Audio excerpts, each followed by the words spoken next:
Siapapun yang menemukan rekaman ini,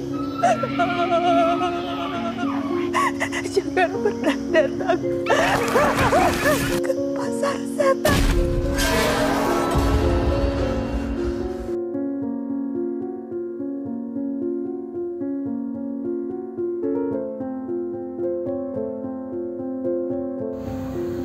Pada penghujung Februari 2024 kemarin, kita kembali kedatangan film horor Indonesia yang tayang serentak di bioskop yang berjudul Pasar Setan. Film ini diproduksi oleh IDN Pictures yang sebelumnya sukses menggarap film horor Corin dan juga Inal.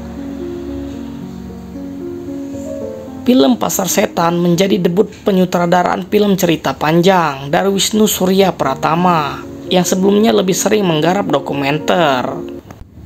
Film ini terinspirasi dari kisah nyata berupa legenda Pasar Setan yang melekati para pendaki gunung di Indonesia sendiri. Terdapat mitos tentang 7 gunung yang memiliki lokasi Pasar Setan. Gunung-gunung itu tidak hanya terletak di Pulau Jawa, tetapi juga ada di Sulawesi Selatan. Biasanya masing-masing pasar setan di tiap gunung memiliki karakteristik yang berbeda. Setiap pendaki gunung juga memiliki ritual berbeda jika mereka melewati lokasi yang diyakini sebagai pasar setan. Pengalaman mitos ini pun dialami oleh para pendaki yang melalui jalur pasar setan. Sebagian para pendaki di malam hari mendengar keramaian seperti berada di tengah pasar. Terkadang disertai dengan penampakan suasana seperti sedang berada di pasar tradisional. Seolah-olah para pendaki ini telah memasuki dunia lain. Lalu bagaimanakah kisah dari film ini? Halo, aku Tamara. Mengejar penampakan hantu adalah hobi aku.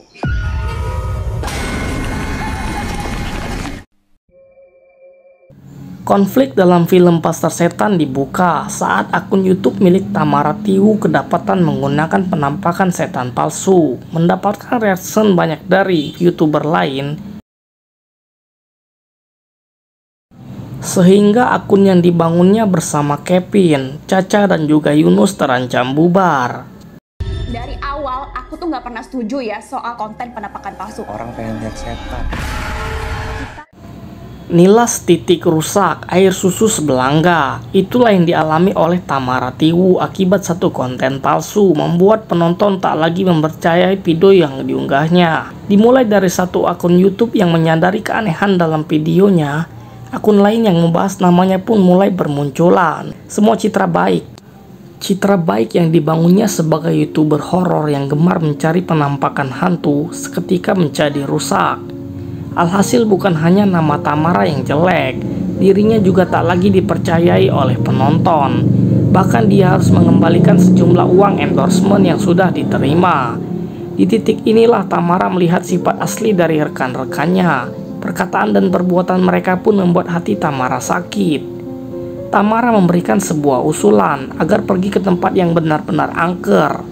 Tamara berkata, apabila mereka harus datang ke pasar setan, supaya reputasinya menjadi bagus kembali.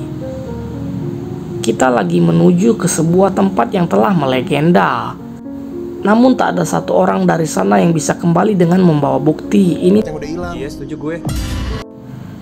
akhirnya mereka sepakat pergi ke pasar setan yang terletak di bawah kaki gunung Salak Selur. Kita udah sampai di pasar setan. Tetapi setelah itu, hal mengerikan terjadi kepada mereka. Sesampainya di lokasi pasar setan, mereka hanya melihat sebuah kubu yang sudah hampir roboh. Ini pasarnya, ini gila sih. Kita bakalan viral. Mungkin saat zaman dulu di dalam gubuk itulah ada pasar yang dipakai untuk transaksi jual beli warga sekitar. Menurut legenda, pasar setan dulunya adalah pasar gula, sehingga banyak terjadi transaksi jual beli tebu, termasuk dengan usaha milik Nyi Salima. Tebu sendiri dalam bahasa Sunda disebut dengan tiwu, sedangkan Nyi Salima sendiri adalah seorang perempuan keturunan Ningrat yang selalu mengenakan liontin berwarna merah. Pengkhianatan membuatnya membunuh sang suami adik serta keponakannya yang masih bayi. Namun terornya tak berhenti sampai di situ. Mendadak hampir setengah dari warga desa meninggal karena keracunan. Dicurigai hal itu dikarenakan oleh Nyi Salimah. Tamara beserta teman-temannya pun berniat memanggil Nyi Salimah untuk dijadikan bahan konten. Tamara berteriak ingin melakukan transaksi jual beli tebu. "Nyi Salimah, aku datang menemuimu, ingin menjual batang tebu," ujar teman Tamara. "Mana tubuhnya?" Tidak lama dari itu, Nyi Salimah benar-benar datang. Bahkan dia datang bersama para arwah warga pasar.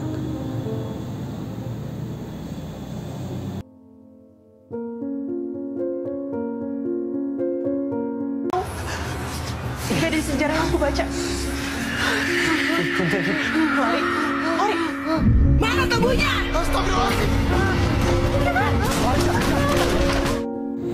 Sayangnya, belum pernah ada yang berhasil membatalkan transaksi itu, sehingga mereka pun harus menghadapi teror mencekam.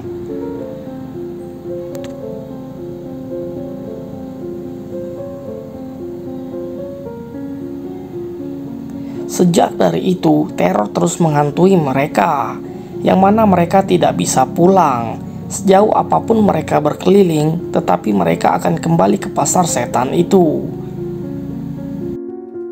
Nggak di sini, Ovid. Jadi kita nggak akan bisa keluar dari sini. Kita balik lagi ke sini. Nyi Salimah kemudian membunuh mereka satu persatu secara mengerikan. Ketika itu Tamara satu-satunya orang yang dapat selamat. Dia pun diikat dan ditahan oleh warga setempat yang meyakini bahwa dirinya adalah jelmaan dari penguasa pasar setan. Ketika itu tim kepolisian ikut turun tangan, apalagi ketika mereka mendengar ada kasus kematian pimpinan polisi yaitu Bu Rani meminta agar Tamara dilepaskan oleh warga. Biarkan Tamara dibawa ke kantor polisi untuk diinterogasi. Tamara akan ditanya-tanya pasal kematian teman-temannya, yang mana jasadnya belum ditemukan sampai saat itu. Apa yang sebenarnya terjadi pada Tamara? "Apa yang terjadi, Tamara?" ujar ibu polisi. Tetua kampung menolak hal itu. Tamara akan sangat berbahaya jika dilepaskan, karena dia adalah titisan Nyi Salimah, yang mana saat dulu Nyi Salimah terkenal sangat kejam. Bahkan dia bisa membunuh setengah dari warga desa. Kemungkinan Tamara pun bisa melakukan hal yang sama. Tetapi Bu Rani orang yang logis. Dia berusaha profesional dan melaksanakan tugasnya sesuai prosedur. Tamara pun dipaksa untuk ikut ke kantor polisi. Nah, apa yang akan terjadi selanjutnya? Apakah sesuatu mengerikan akan terjadi karena Nyi Salimah berhasil terbebas ke dunia luar? Saksikan selengkapnya di bioskop terdekat kalian.